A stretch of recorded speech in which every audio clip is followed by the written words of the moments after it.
అందరు విద్యార్థులకు ఈరోజు పాఠశాల విద్యా కార్యక్రమాన్ని వీక్షించడానికి వచ్చి ఈ టీవీల ముందు ఆసీనులై ఉన్న వాళ్ళందరికీ కూడా శుభోదయము. మరియు నిన్ననే మొదలైనటువంటి నూతన సంవత్సరానికి గాను మరి మీ అందరికీ ఆంగ్ల నూతన సంవత్సర శుభాకాంక్షలు తెలియజేస్తున్నాను. మరి ఈరోజు కొత్త సంవత్సరంలో మనం ఈ విధంగా కలుసుకోవడం చాలా సంతోషంగా ఉంది. దానికి తోడు నిన్న మీరంతా సంబరాలు జరుపుకొని ఈరోజు పాఠశాలకు వచ్చారు. రాగానే మీకు పాఠాలు అని బోరు కొట్టించకుండా మీకు నచ్చిన అంశాన్ని నేను చెప్పడానికి సిద్ధంగా ఉన్నాను. మరి మీకు ఆటలు, పాటలు, కథలు, చదువు వీటన్నిటిలో కథలకు మీరు ఎక్కువ ప్రాముఖ్యత ఇస్తారని నాకు తెలుసు. కథలంటే మీ అందరికీ బాగా ఇష్టం కదా. ఈరోజు మనం ఒక మంచి అంశాన్ని గురించి కథనే చెప్పుకుందాం, సరేనా? కానీ మీరు కోరినట్లుగా నేను కథ చెప్తాను. కానీ కథ చెప్పడానికి ముందు నేను అడిగేటువంటి చిన్న చిన్న ప్రశ్నలకు మీరు సమాధానం చెప్పాల్సి ఉంటుంది. చెప్తారు కదా అందరూ? ఒక్కసారి దీన్ని చూడండి అమ్మా.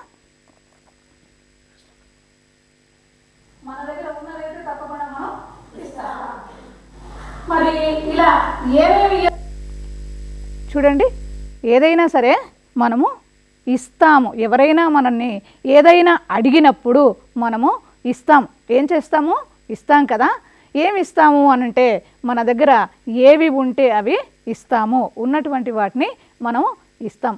కొన్ని ఇచ్చినటువంటి వాటిని తిరిగి మనం తీసుకుంటాము, కొన్ని తీసుకోకుండా వాళ్లకు పూర్తిగా ఇచ్చేస్తాము. అలా ఇచ్చేటువంటి దాన్ని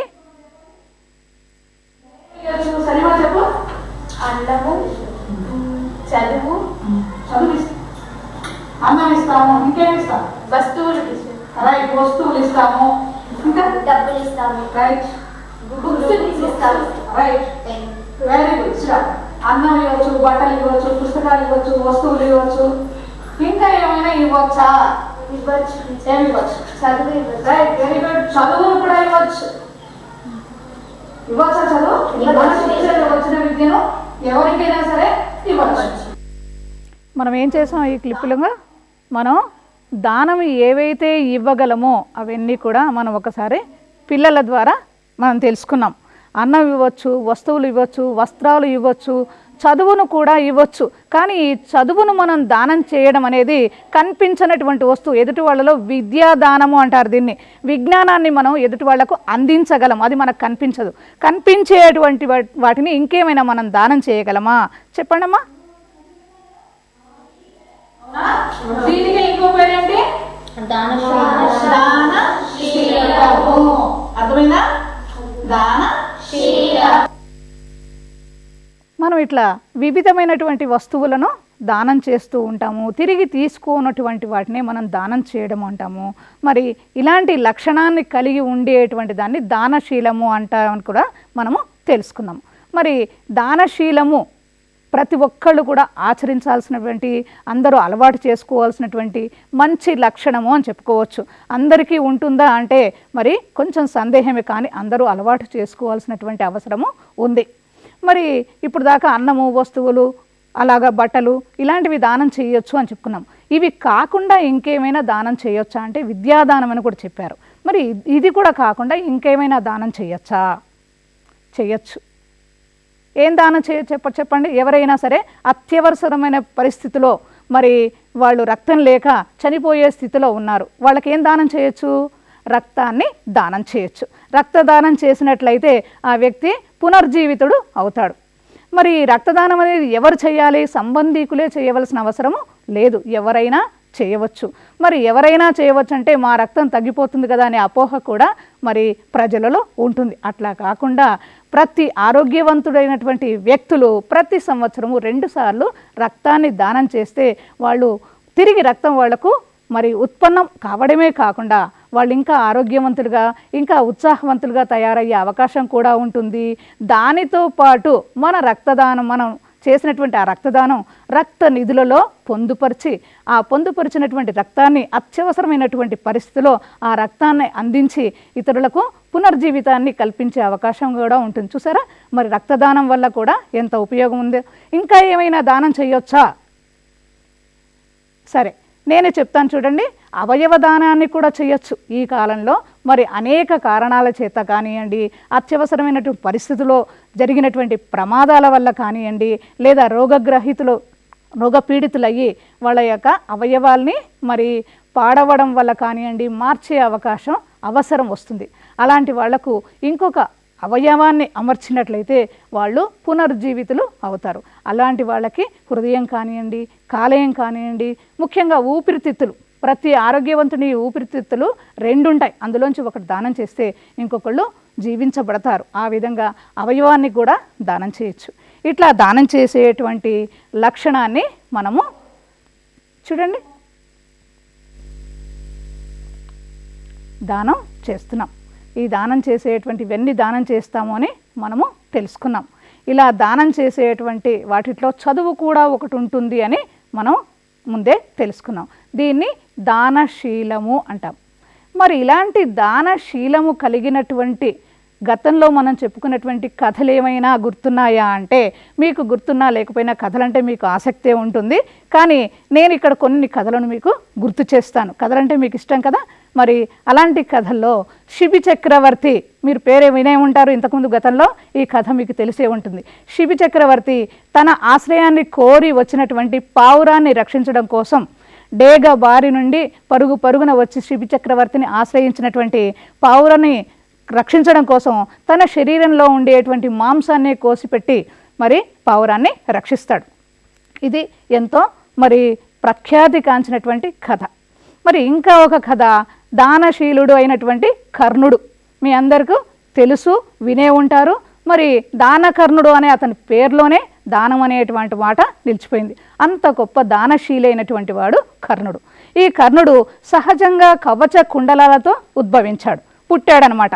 ఈ కవచ కుండలాలు ఎలాంటివి అంటే, ఈ కాలంలో మన భాషలో చెప్పుకోవాలంటే బుల్లెట్ ప్రూఫ్స్ లాంటివి.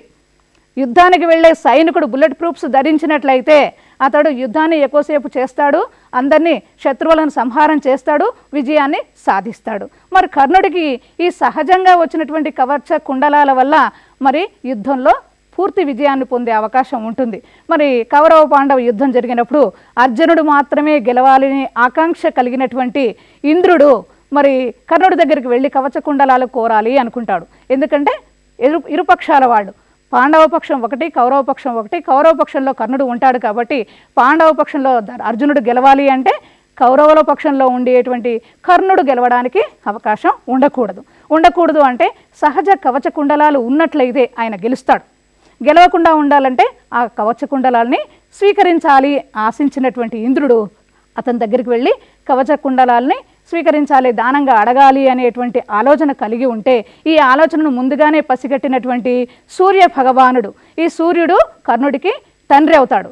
తండ్రి ముందుగానే వచ్చి కర్ణుడి దగ్గరికి హెచ్చరిస్తాడు, నువ్వు ఈ విధంగా ఇంద్రుడు నీ దగ్గరికి వచ్చేసి కవచ కుండలాల్ని అడుగుతాడు, నువ్వు ఇవ్వగాకు, ఇలా ఇచ్చినట్లయితే నీకు నష్టం జరుగుతుంది, కాబట్టి ఆ కవచ కుండలాల్ని నువ్వు దానం చెయ్యొద్దు అని ముందుగానే సూర్యుడు హెచ్చరించినప్పుడు కూడా కర్ణుడు ఏమంటాడు, తన ప్రాణం పోతుందనే ఆలోచనతోనే నాన్నగారు మీరు మంచి పనే చేశారు, నాకు ముందే హెచ్చరించాడు అని చెప్పి అంటాడా? మనమైతే ఆ విధంగా అనేవాళ్ళం, కానీ కర్ణుడు ఆ విధంగా అనలేదు. తండ్రి మీరు ముందుగా నాకు చెప్పినప్పటికి కూడా ఇంద్రుడంతటి వాడు, ఇంద్రుడు ఎంతటి వాడు, దేవతలకే రాజు, దేవతలందరినీ మనం పూజిస్తాం కదా, అలాంటి పూజించేటువంటి స్థానంలో ఉండే దేవతలకే రాజైనటువంటి ఆ ఇంద్రుడే నా దగ్గరికి వచ్చి దేహి అని నన్ను అడిగితే నేను దానం చేయకుండా ఎట్లా ఉంటాను? కాబట్టి నేను తప్పనిసరిగా ఇంద్రుడు వచ్చి నన్ను దానం అడిగినట్లయితే నేను తప్పకుండా దానం చేస్తాను అన్నాడు. అంతటి దానశీలి కర్ణుడు. ఆ కోవకు చెందినటువంటి వాడే రంతిదేవుడు కూడా. మీరు ఇంతకుముందు కింది తరగతుల్లో తెలుసుకున్నారు. రంతిదేవుడు కూడా ఎంతో సహజ దానశీలి. తనకున్న యావదాస్తిని, సంపదలు, రాజ్యాన్ని అంతా దోచిపెట్టి 40 రోజుల పాటు పస్తులున్నాడు, తిండి దొరకలేదు పాపం. అలాంటి వాడికి ఎట్టకేలకు ఒకరోజు తను తినడానికి ఆహారం దొరికింది. తిందాము అని ఉద్యమించే లోపే ఒక అభ్యాగతుడు వచ్చి తను 3 రోజులుగా పస్తు ఉన్నానని చెప్పి కొరనుతో తను తినాలిన ఆహారాన్ని కూడా అతనికి దానం చేస్తాడు. ఇలాంటి కథలు చరిత్రలో నిలిచిపోయేటువంటి వాళ్ళవి. ఆ కోవకు చెందినటువంటిదే మీ కోరిక మేరకు ఈరోజు మనం చెప్పుకునేటువంటి మరి బలి చక్రవర్తి కథ. బలి కూడా అంతే. బలి చక్రవర్తి ఎవరు అంటే, మరి మీరు కథల రూపంలో తెలుసుకునేటువంటి ప్రహ్లాదుడి గురించి మీరు తెలిసే ఉంటుంది కదా. ప్రహ్లాదుడు అనగానే ఒక పెద్ద ఆకారంలో ఉండేటువంటి తండ్రి గారు చిన్న పిల్లవాడిని దండించేటువంటి సంఘటన మీకు ఒక్కసారిగా గుర్తొస్తుంది. ఈ ప్రహ్లాదుని యొక్క మనవడైనటువంటి వాడే బలి చక్రవర్తి. విరేచనుని కుమారుడు, ప్రహ్లాదుడికి మనవడు అయినటువంటి బలి చక్రవర్తికి కూడా దానవరాజు అయినప్పటికీ కూడా అతడికి దానం చేసేటువంటి గుణం పుష్కలంగా ఉంది. ఎలాంటి కష్టాలు వచ్చినా ఏ పరిస్థితులు ఎదురైనప్పుడు కూడా ఇచ్చిన మాట తప్పకుండా దానం చేసేటువంటి ఉత్తమ లక్షణం ఉన్నటువంటి వాడు మరి ఈ బలిచక్రవర్తి. అలాంటి బలిచక్రవర్తికి మరి ఈ విధంగా దానం చేసేటువంటి ఉత్తమ లక్షణం ఉన్నటువంటి బలిచక్రవర్తి తాను చూడండి నర్మదా నదీ తీరంలో ఒకసారి దానం చేసే సమయంలో ఆ దానం చేసేయడానికి ముందుగా వామనుడు వచ్చి అతన్ని 3 అడుగుల స్థలాన్ని కోరతాడు. ఎలా కోరతాడంటే దీనికన్నా ముందు చెప్పుకోవాల్సినటువంటి ఒక ముఖ్య విషయం ఏంటి అంటే బలిచక్రవర్తి తన యొక్క శక్తి సామర్థ్యాలతో స్వర్గలోకాన్ని కూడా జయిస్తాడు. స్వర్గలోకంలో నివసించే వాళ్ళు ఎవరు? దేవతలు, ఇంద్రుడు. మరి ఇంద్రుడిని పారద్రోలు, ఇంద్రుడిని వెళ్ళిపోతాడు, స్వర్గాన్ని ఆయన జయిస్తాడు. దేవతలు ఆయన పాలన కింద ఉండడానికి ఇష్టపడరు, పారిపోతారు కొందరు. ఇంకా కొంతమంది వివక్షకు లోనవుతారు, అంటే చిన్న చూపుకు గురి అవుతారు. వీళ్ళందరూ కూడా స్వర్గాన్ని విడిచిపెట్టిపోయి విష్ణుమూర్తి దగ్గరికి వెళ్ళి వాళ్ళ యొక్క బాధల్ని విష్ణుమూర్తితో చెప్పుకుంటాడు. ఆ విష్ణుమూర్తి ఏం చేస్తాడు? తర్వాత కాలంలో నేను వామనుని అవతారంలో ఎత్తి మీ అందరినీ కూడా కాపాడుతాను అనేటువంటి మాటను ఇవ్వడం జరుగుతుంది. ఆ మాట ప్రకారంగా మరి ఇక్కడ విష్ణుమూర్తి ఏం చేస్తాడు అంటే 3 అడుగుల స్థలాన్ని ఈ వామనుడు బలిచక్రవర్తి దగ్గరికి వచ్చి అడుగుతాడు. ఎప్పుడైతే వామనుడు ఈ విధంగా అడిగాడో ఇది దేవతల మరి గురువు ఏ విధంగా ఉంటాడో రాక్షసులకు కూడా గురువు ఉంటాడు. ఈ రాక్షసుల గురువు ఏం చేస్తాడు? శుక్రాచార్యులు రాక్షసుల గురువు. ఎప్పుడైతే బలిచక్రవర్తిని ఈ విధంగా అడిగాడో రాక్షస గురువు అయినటువంటి శుక్రాచార్యుడికి విషయం తెలుస్తుంది. ఈ వామనుడు పొట్టివాడు మాత్రమే కాదు, మరి సమస్తాన్ని ఆక్రమించగలిగినటువంటి దిట్ట అని తెలుసుకొని ఆయన ఏం చేస్తాడు అంటే మీరు ఈ విధంగా బలిచక్రవర్తిని దానం ఇవ్వద్దు, ఇచ్చినట్లయితే నష్టపోతావు అని చెప్తాడు. కానీ బలిచక్రవర్తి ఆ మాటలను ఎంతమాత్రం వినిపించుకోలేదు. ఇది పురాణాల్లో ఉన్నటువంటి కథ. పురాణాల్లో ఇలాంటి కథలు అనేక ఉన్నాయి. మరి పురాణము అంటే ఒక్కసారి మనం అర్థాన్ని పరిశీలించినట్లయితే తొల్లిటి గాథలు పురాణాలు. ఎప్పుడో పూర్వకాలంలో ఆనవాయితీగా వాగ్రూపంలో వచ్చేటువంటి కథలన్నీ పురాణాలు. మన సంస్కృతి సాంప్రదాయాలకు అవి నిలయంగా ఉన్నటువంటి కథలు. చూడండి, పురాణం అంటే ఒకసారి పాతదైనా కొత్తదిగా భాషించేదే పురాణం. పాతది ఎంతో కాలం నుంచి ఉన్నటువంటిదైనా అది ఎప్పుడు చెప్పుకున్నా నిత్యనూతనమైనటువంటిది పురాణం. ఈ నిత్యనూతనమైనటువంటి పురాణాలకు పంచ లక్షణాలు ఉన్నాయంట. 5 లక్షణాలతో విలసిల్లేటువంటిదే పురాణం. చూడండి, 5 లక్షణాలు పురాణ లక్షణాలు. 1 సర్గము, 2 ప్రతిసర్గము, 3 వంశము, 4 మన్వంతరము, 5 వంశానుచరితం. ఇవి పురాణ లక్షణాలు. ఇంత మరి 5 లక్షణాలతో ఇంత గొప్పగా విలసిల్లేటువంటి వాగ్రూపంలో వచ్చేటువంటి పురాణాల నుంచి తీసుకోబడినటువంటి కథే ఇది. ఎందుకు పురాణాలంటే అప్పుడు లిఖిత రూపం అనేది లేకుండా ఉండడం, లిఖితం అనేది లేదు కాబట్టి వాగ్రూపంలో ఉండేటువంటి పురాణాలలో మరి సభ్య సమాజానికి అవసరమైనటువంటి ఎన్నో కథలు నిక్షిప్తమై ఉన్నాయి. మన హిందూ సంప్రదాయంలో ఈ పురాణాలు 18గా చెప్తారు. మొత్తం పురాణాలు 18. ఇందులో భాగవతము కూడా 1గా ప్రఖ్యాతి కాంచింది. ఇప్పుడు మనం చెప్పుకునేటువంటి మీకందరికీ ఇష్టమైనటువంటి ఈ బలిచక్రవర్తి కథ ఈ భాగవతంలో మనము చూస్తాం. చూడండి, భాగవతంలో ఉండేటువంటి 8వ స్కందములోని వామన చరిత్ర నుంచి మనం ఈ బలిచక్రవర్తి చేసినటువంటి దానశీల పాఠాన్ని తీసుకున్నాం. చూడండి, 8వ స్కందము మరి భాగవతంలో ఉండేటువంటి భాగాలని స్కందములు అంటారు. అందులో 8వ స్కందంలోని వామన చరిత్ర అనేటువంటి ఘట్టము నుండి మనము ఇది చెప్పుకున్నాం. వామన చరిత్ర అనగానే ఒక వామనుడు ఏ విధంగా మరి ముల్లోకాలని కూడా అణగద్రొక్కాడు, బలిచక్రవర్తిని పాతాళానికి అణిచివేశాడు అనేటువంటి కథాంశాలు మన కళ్ళ ముందు నిలుస్తాయి.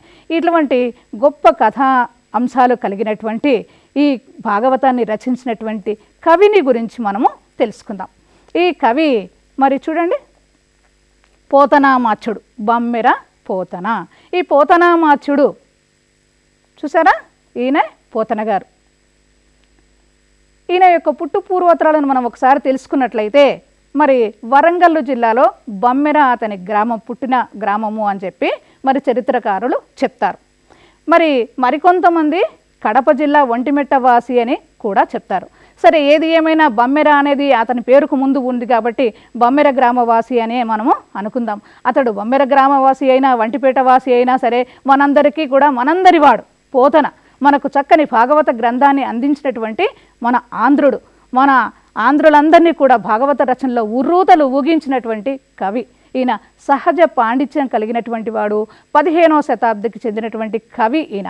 ఈ 15వ శతాబ్దికి చెందినటువంటి ఈయన లక్కమాంబ కేసనలు పుత్రుడు అని చెప్పి చరిత్ర మనకు చెప్తుంది. అలాంటి గొప్ప కవి అయినటువంటి ఈ పోతనామాచుడు చూడండి అమ్మా, భక్త కవి, సహజ కవి అని చెప్పుకున్నాం, భక్త కవి. భక్త కవితో పాటు ఆయన స్వయంగా వ్యవసాయదారుడు, హాలిక కుటుంబంలో పుట్టినటువంటి వాడు ఈయన. హాలికుడు అంటే వ్యవసాయం, తాను స్వయంగా వ్యవసాయం చేస్తూ సహజంగా అబ్బిన పాండిత్యంతోని భాగవతాన్ని రచించాడు. అంత గొప్ప ఉదాత్తమైనటువంటి వాడు ఈ పోతనామాచుడు. అలాంటి పోతనామాచుడు రచించినటువంటి రచన మనము ఈ భాగవతంలో మనం చూస్తాం.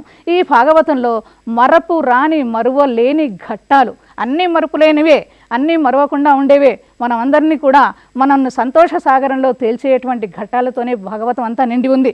మరి అలాంటి వాటిలో ఇంకా మరవలేని ఘట్టాలు మనమందరం కూడా గుర్తుంచుకోవాల్సినటువంటి ఘట్టాలు చూడండి. ప్రహ్లాద చరిత్ర.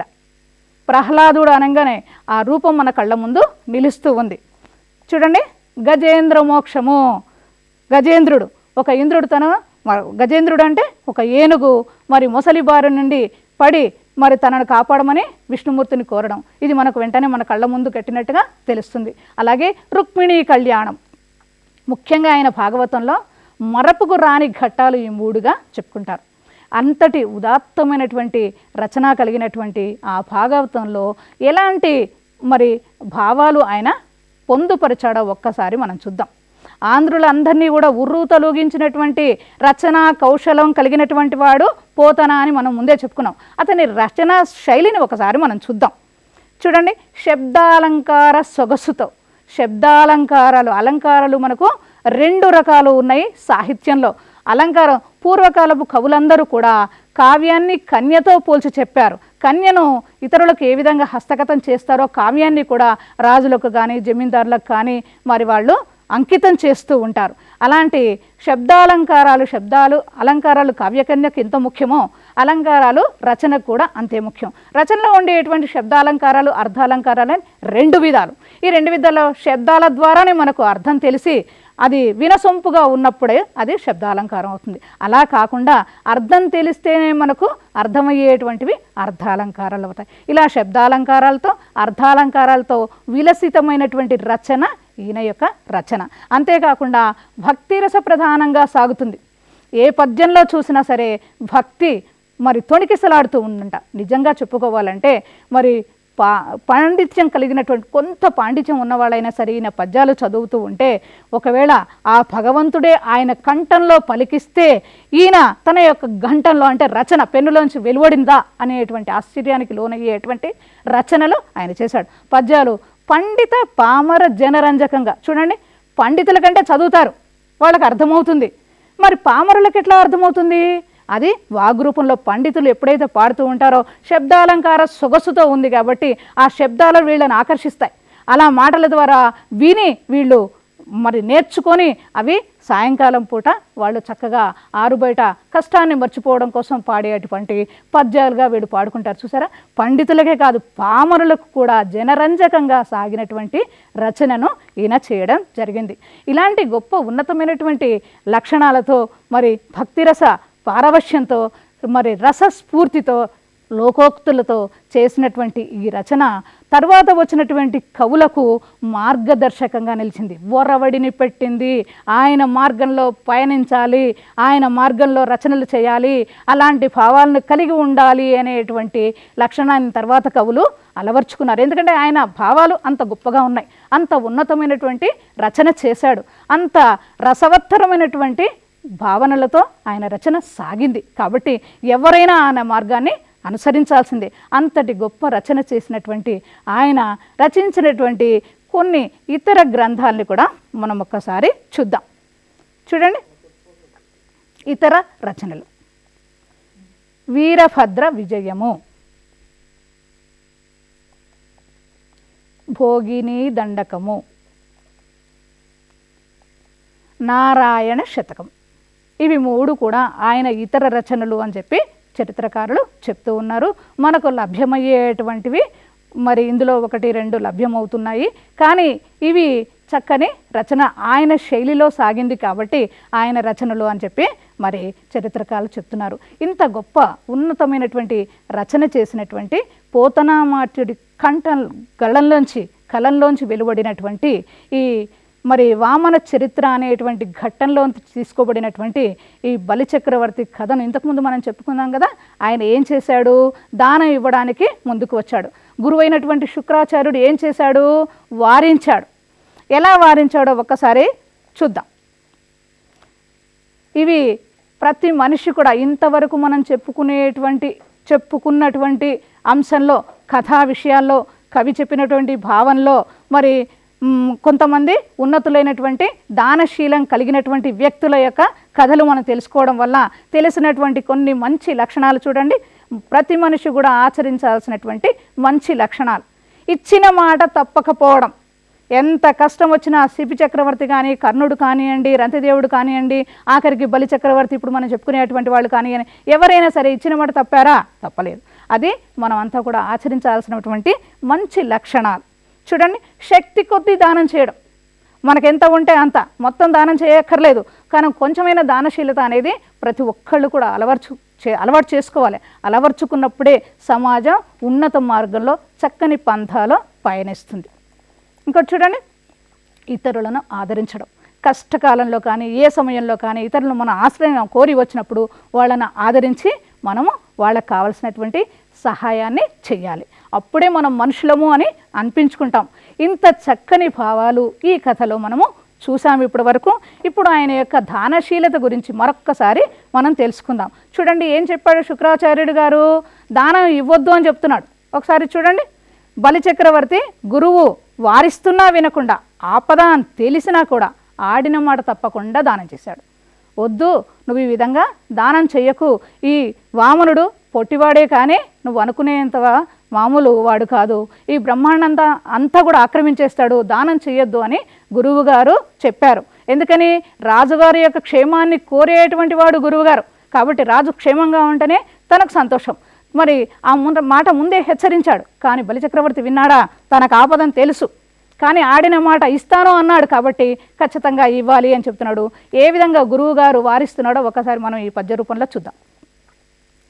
కులము రాజ్యమున్ దేజమున్ నిలుపు మీ కుబ్జుండు విశ్వంభరుండు అలతింబోడు త్రివిక్రమ స్ఫురణవాడై నిండు బ్రహ్మాండమున్ గలడే మాన్పనొకండు నా పలుకున్ లాకర్ణంబు కర్ణంబులన్ వలది దానముగీనమున్ బనుపుమా వర్ణిన్ వదాన్యోత్తమా. బనుపుమా వర్ణిన్ పంపించేసాయి. ఈ వర్ణిన్ ఈ బ్రహ్మచారిని వదాన్యోత్తమ, ఓ వదాన్య ఉత్తమ, దానం చేయడంలో ఉత్తమమైనటువంటి లక్షణాలు కలిగినటువంటి వాడా ఓ బలిచక్రవర్తి. చూడండి, కులమున్ రాజ్యమున్ తేజమున్ మీ కుబ్జుండు విశ్వంభరుడు. నిలుపు ఈ కులాన్ని, రాజ్యాన్ని, తేజమును నిలుపు. ఈ కుబ్జుండు విశ్వంభరుడు అని చెప్తున్నాడు. మొదటి పాదంలో ఏం చెప్పాడు? ఎలా చెప్పాడంటే ముందుగా ఈ దానం చేసేటువంటి ఉత్తమమైనటువంటి లక్షణాలు కలిగినటువంటి ఓ బలిచక్రవర్తి అని సంబోధన చేస్తూ కులమున్ మీ వంశాన్ని, రాజ్యమున్ మీ యొక్క రాజ్యాన్ని, తర్వాత మీ యొక్క తేజస్సును నిలుపుకో. ఒకవేళ నువ్వు దానం చేసినట్లయితే ఇవేవి ఉండవు.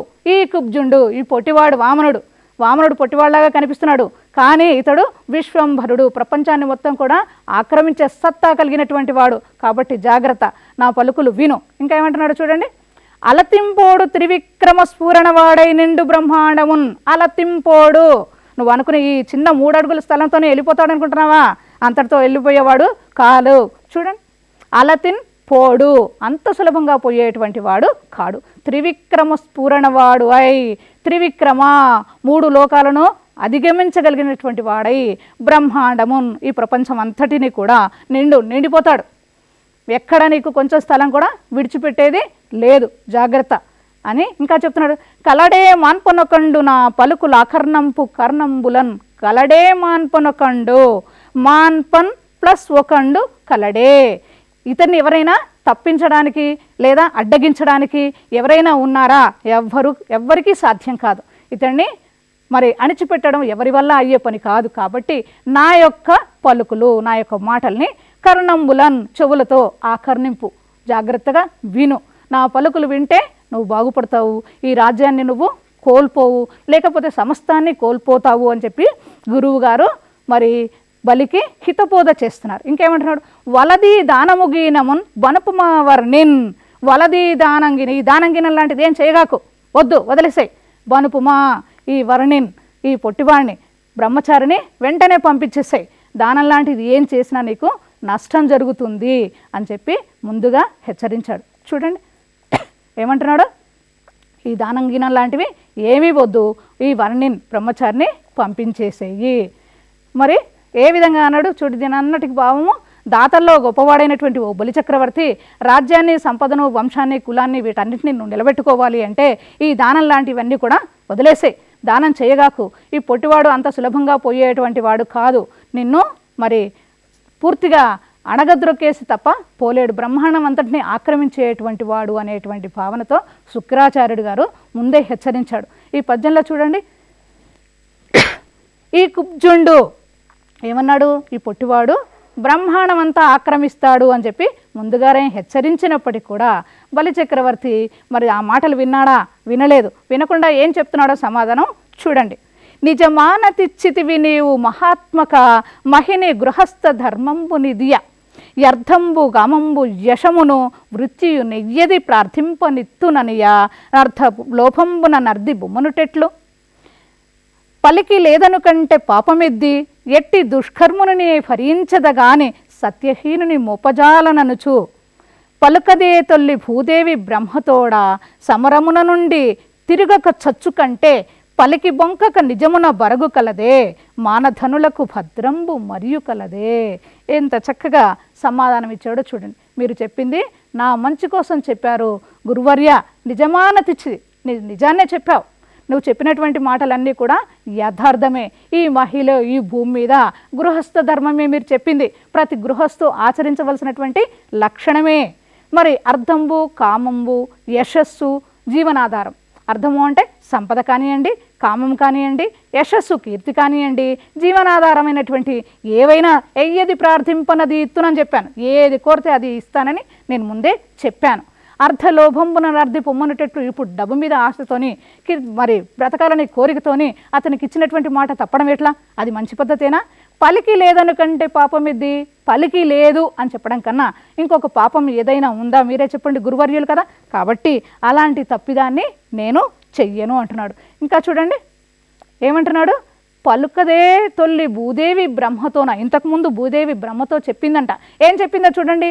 ఎట్టి దుష్కర్మను నేను భరించగాని, ఎలాంటి దుష్కర్మలు చెడు పనులు చేసిన వాడినైనా నేను భరిస్తాను, కానీ సత్యహీనుని మోపజాల, సత్యాన్ని తప్పేటువంటి వాడిని, ఆడిన మాట తప్పేటువంటి వాడిని నేను మాత్రం భరించలేని భూదేవి బ్రహ్మతో చెప్పిందట. ఆ విషయాలు మీకు తెలియదా గురువర్య? కాబట్టి నేను అలాంటి సత్యహీనుని జాబితాలోకి చేరను. ఇంకా ఏమంటున్నాడు చూడండి. సమరము నుండి తిరగక చచ్చు కంటే, పలికి బొంకక నిజమున బరగు కంటే, మానధనులకు భద్రంబు మరియు కలదే. యుద్ధ భూమిలో వెనుదిరగకుండా అక్కడే వీరమరణం పొందడము, పలికి లేదనకుండా తన సమస్తాన్ని దానం చేస్తానన్న మాటను చేయకుండా ఉండడం, ఇవన్నీ కూడా ఉత్తమ లక్షణాలు కాదు. కాబట్టి వీరమరణం పొందడం ఎంత గొప్పదో, మా ఇచ్చిన మాట నిలుపుకొని దానశీలతను కలిగి ఉండడం కూడా అంతే గొప్పది. మానధనులకు ఇవే మంచి ఆభరణాలు. అలాంటి లక్షణం తెలిసి కూడా నేను ఏ విధంగా నేను ఆడిన మాట తప్పగలను. కాబట్టి నేను ఎట్టి పరిస్థితిలో నాకు ఆపదని తెలిసిన మీరు నా బాగు కోరిన వాళ్ళు కాబట్టి నాకు చెప్పారు, అంతవరకు సంతోషమే. కానీ నేను మాత్రం ఎట్టి పరిస్థితుల్లోనూ నేను ఇచ్చిన మాట వెనక్కి తీసుకోను అని చెప్తున్నాడు. కాబట్టి నేను తప్పకుండా దానం చేస్తాను. ఇంకా ఏమంటున్నాడు చూడండి. ఇవి మరి అతను చెప్పినటువంటి మాటలు. ధాత్రి హాలికునకున్ క్షేత్రము సుక్షేత్రము బీజములు నొకటబ్బ జేకురు భంగిన్ చిత్రముగ దాత కివియు పాత్రము సమకూరునట్టి భాగ్య